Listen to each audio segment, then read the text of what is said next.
think we can start. Everybody is registered. So again, hi everybody, and thank you again for joining us. We are welcoming you to another edition of Bridgewise Live webinar.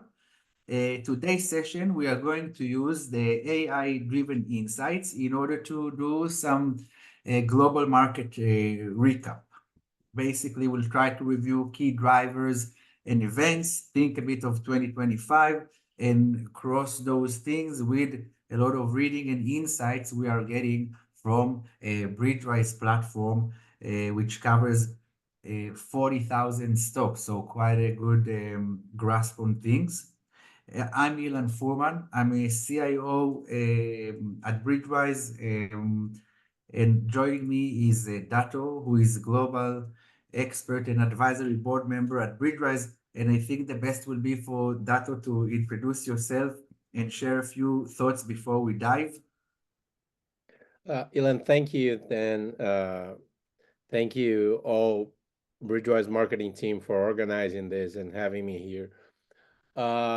It is like it's been like a roller coaster year, right, Ilan?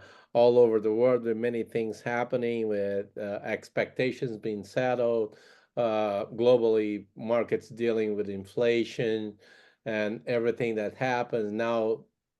Some forecasts of central banks turning down interest rates and reshaping the dynamics. But I think the best part of it is how we could be supported by data and by information during this storm.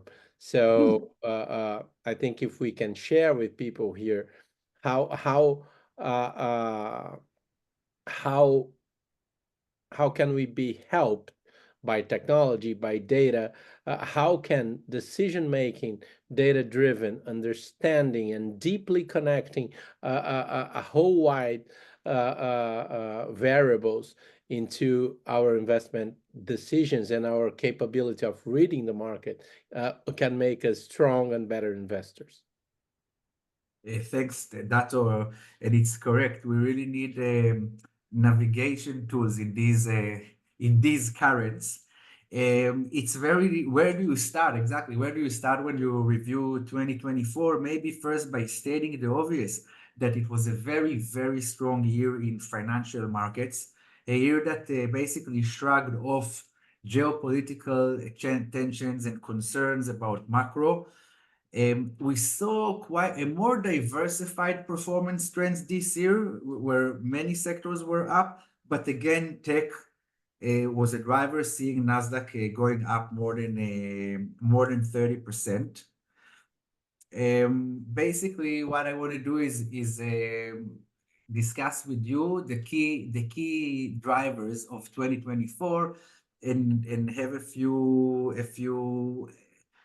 sentences about them. So kind of starting with the US rate cut, which, there is a statement when the US sneezes, the world is becoming sick. So a bit the other way around, where this mega driver for financial markets started this year. And I'm interested to hear your views, and where do you see it taking us a little bit in 2025? Well, first thing, and data have been showing this,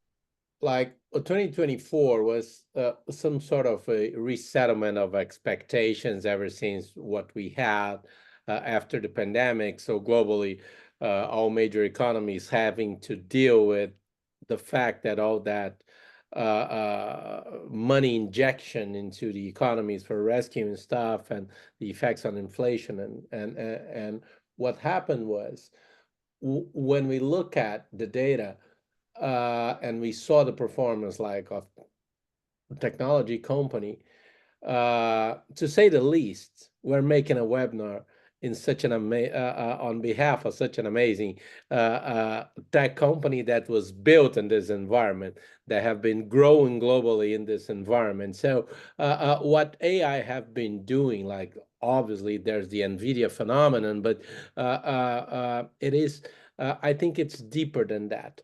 And from a on on your question about the U.S. and the effects, like uh, obviously it's a major factor and it's a major thing, a presidential election in the U.S.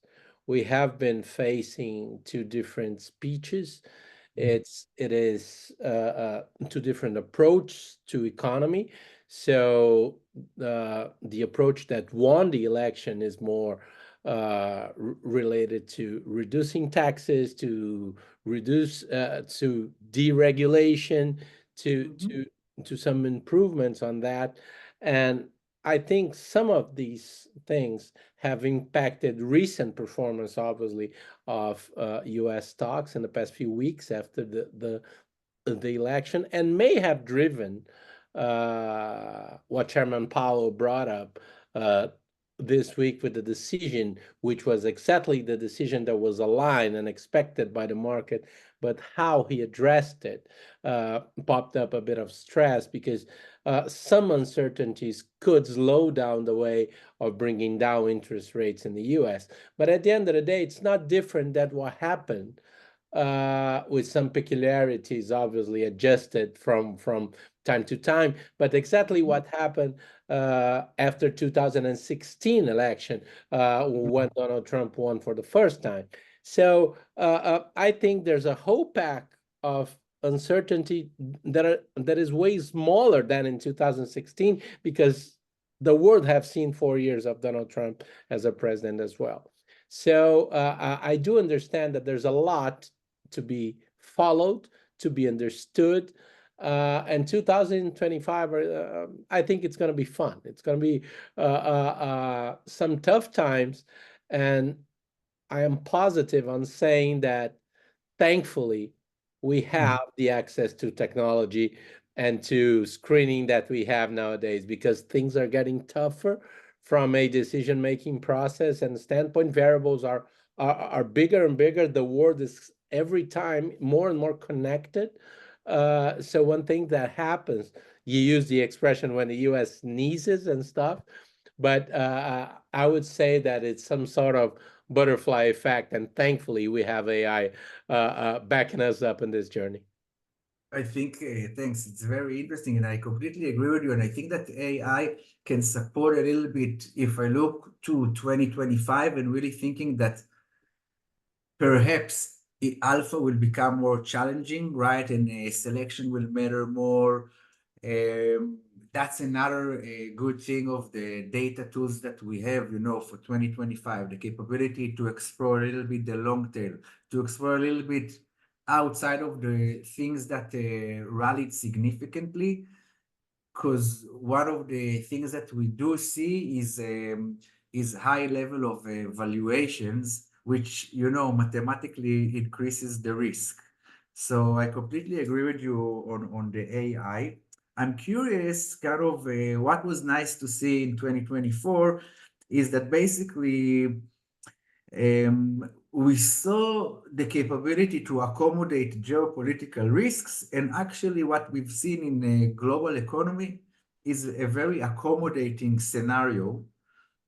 And kind of, I'm wondering if outside the US, do you see any kind of key risk or something that can kind of derail this momentum? Uh, uh, I would say I'm in London now, right? So, and I've been having meetings for the past 2 days with people that uh, being we also have a change in government here in the UK, and there are some changes in policies as well. We already, I think Europe have already settled after the Brexit effect and everything that happened.